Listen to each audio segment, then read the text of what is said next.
Radhe Radhe everyone.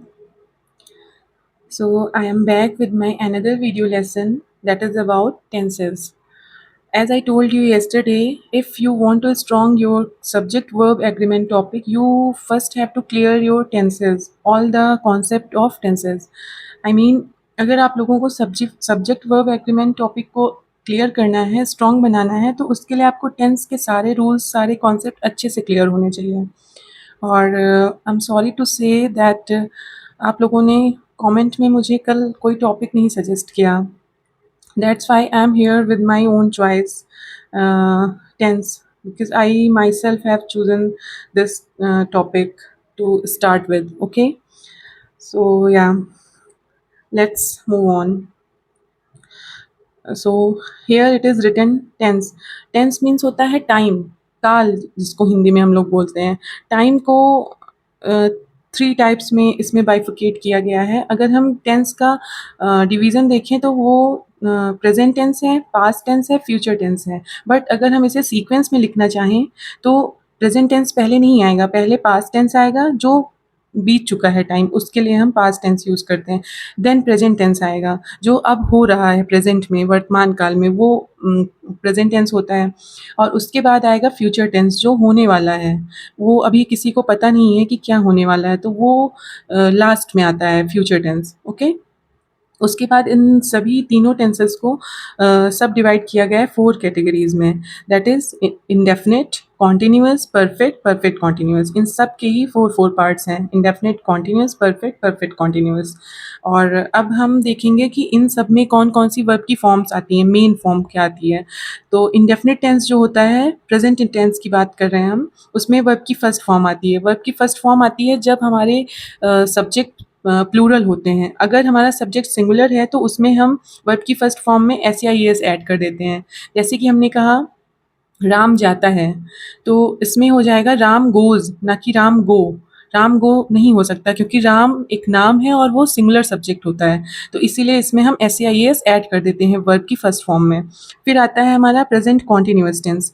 ये बहुत ही इंपॉर्टेंट पॉइंट है दैट जितने भी हमारे कॉन्टिन्यूअस टेंसेस होते हैं, like present continuous, present perfect continuous, past continuous, past perfect continuous, future continuous, future perfect continuous, ये जितने भी हमारे टेंस होते हैं ये सभी वर्ब की आईएनजी फॉर्म ही लेते हैं और कोई भी फॉर्म इनमें नहीं यूज़ होगी। अब बात करते हैं हम परफेक्ट टेंस की। प्रेजेंट परफेक्ट टेंस हो या पास्ट परफेक्ट टेंस हो या फ्यूचर परफेक्ट टेंस हो, तीनों ही टेंसेस में हम वर्ब की थर्ड फॉर्म यूज़ करते हैं। एक अगर हम ट्रिक से समझने की कोशिश करें तो टेंस भी बहुत ही ईज़ी टॉपिक है, इतना भी डिफ़िकल्ट नहीं है। तो यहाँ तक हम लोगों का क्लियर हो गया कि इंडेफिनिट है अगर, तो उसमें हम वर्ब की first form plus S use करेंगे विद सिंगुलर सब्जेक्ट्स। और कॉन्टिन्यूअस हैं, जितने भी कॉन्टिन्यूअस हैं सब में हम वर्ब की आईएनजी फॉर्म यूज़ करेंगे। और अगर परफेक्ट टेंस है तो परफेक्ट में वर्ब की थर्ड फॉर्म यूज़ होगी। तो इन्हें अलग-अलग से पढ़ने की ज़रूरत नहीं। पढ़ने की ज़रूरत अगर है तो सिर्फ़ इस वाले को, जो कि है पास्ट इंडेफिनिट टेंस।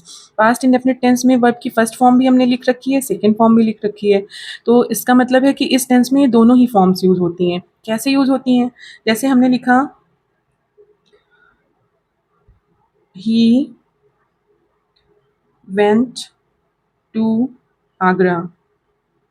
इसका मतलब है कि वह आगरा गया। अब ये पास्ट इंडेफिनिट टेंस का अफर्मेटिव सेंटेंस है। अफर्मेटिव जितने भी सेंटेंसेस होंगे पास्ट इंडेफिनिट टेंस में वो हमारी वर्ब की सेकंड फॉर्म लेंगे। लेकिन इसके अलावा जो हमारे नेगेटिव होते हैं, इंट्रोगेटिव सेंटेंसेस होते हैं, first type interrogative, second type interrogative, इन सभी में हमारी वर्ब की फर्स्ट फॉर्म आती है क्योंकि वहाँ पे कौन आ जाता है? वहाँ पे आ जाता है डिड। डिड क्या है? डिड हमारी डू की सेकंड फॉर्म है। अगर वहाँ पहले से ही सेकंड फॉर्म आ रखी है तो अब हम वर्ब की सेकंड फॉर्म फिर से नहीं यूज़ कर सकते हैं। इसीलिए हम वहाँ पे क्या यूज़ करेंगे? वर्ब की फर्स्ट फॉर्म यूज़ करेंगे। इसी का हम नेगेटिव बना के दिखाते हैं आपको। ये हो जाएगा did he go to Agra. हो गया? तो यहाँ पे देखिए वर्ब की फर्स्ट फॉर्म आ रही है, सेकंड फॉर्म नहीं आ रही है। क्यों नहीं आ रही है? क्योंकि यहाँ पे हमने पहले ही वर्ब की सेकंड फॉर्म को यूज़ कर लिया है एज़ अ हेल्पिंग वर्ब। तो अगर हेल्पिंग वर्ब सेकंड फॉर्म में यूज़ हो चुकी है तो अब हम वर्ब की फर्स्ट फॉर्म लगाएँगे, सेकंड फॉर्म या थर्ड फॉर्म नहीं लगाएँगे, बेस फॉर्म यहाँ पे यूज़ होगी। क्लियर? अब आगे देखिए, नीचे हमने यहाँ पे एक टेबल बना रखी है। आपको ये सारे ही टेंस हम अलग-अलग वीडियो लेक्चर्स में फिर से पढ़ाएँगे। जैसे कि प्रेज़ेंट टेंस को एक वीडियो में, फिर पास्ट टेंस को दूसरे में और फ्यूचर टेंस को तीसरे में, ताकि ये कॉन्सेप्ट आपका बहुत अच्छे से क्लियर हो जाए। विद स्ट्रक्चर्स बताएंगे कि आपको ये सेंटेंस कैसे फॉर्म करने हैं, कैसे बनाने हैं, कैसे पहचानने हैं, ठीक है। अब यहाँ नीचे देखिए, ये हमने पर्सनल प्रोनाउन की टेबल बना रखी है। जैसे कि यहाँ हमने लिख रखा है I, we, you, he, she, they, it. I means मैं होता है, वी मीन्स हम होता है, यू मीन्स तुम होता है, ही मीन्स वह होता है, और यहाँ पे एम का मतलब है मेल। अगर हम किसी भी पुल्लिंग की बात करेंगे, मेल जेंडर की बात करेंगे, तो वहाँ पे हम ही यूज़ करेंगे। शी मीन्स वह होता है but for female. They means होता है वे, और ये हमारा कॉमन जेंडर में आएगा, जो कि हम मेल्स फीमेल्स सबके लिए यूज़ कर सकते हैं, इवन एनिमल्स के लिए भी यूज़ कर सकते हैं, नॉन लिविंग थिंग्स के लिए भी। ओके। इट मीन्स होता है या, ये मोस्टली नॉन लिविंग थिंग्स के लिए यूज़ होता है। अब यहाँ पे हम अगर सब्जेक्टिव केस की बात करें, सब्जेक्टिव केस मीन्स होता है सब्जेक्ट, कर्ता, जो जब हम इसको एज अ सब्जेक्ट यूज़ करेंगे तो ये सारी फॉर्म्स यूज़ होंगी।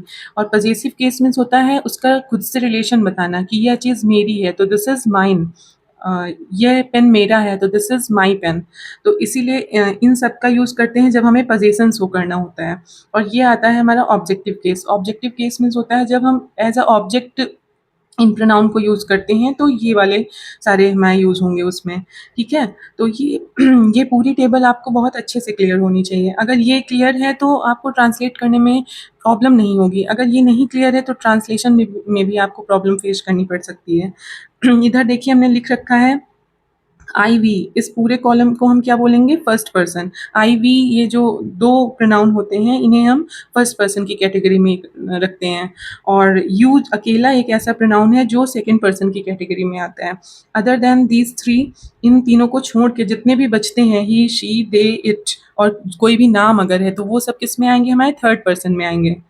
इस तरह से आपने आज क्या क्या लर्न किया, टेंस कितने टाइप्स के होते हैं, फिर वो सारे ही तीनों टेंस सब डिवाइडेड होते हैं 4 टाइप्स में, उनमें कौन-कौन सी वर्ब की फॉर्म्स आती हैं। हमारे जो पर्सनल प्रोनाउन होते हैं उनका सब्जेक्टिव केस, इसे हम नॉमिनेटिव केस भी बोलते हैं। पजेसिव केस क्या होता है, ऑब्जेक्टिव केस क्या होता है, ठीक है।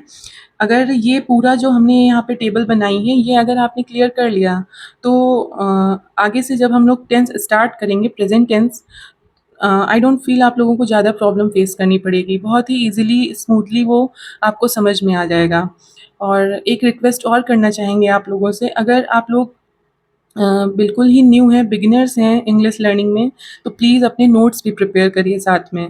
जो पढ़ चुके हैं उनका तो रिवीज़न हो रहा है, बट जिन्होंने नहीं पढ़ा है वो प्लीज़ आप लोग नोट्स बनाते चलिए। सब कुछ आप लोग अपने माइंड में एक साथ नहीं कलेक्ट कर सकते हैं। अगर आपके पास नोट्स के फॉर्म में वो रहेगा तो आप उसे जब चाहेंगे तब रिवाइज़ कर सकते हैं, ठीक है? So that's it for today. We will meet again tomorrow at, I don't tell you same time, but yeah, definitely I'm going to post my video lectures every day. So thank you so much for being with me till the end of the video, and please give me your love and support, uh, so that I can grow on this platform. I can feel more motivated every day. Thank you so much everyone. Radhe Radhe.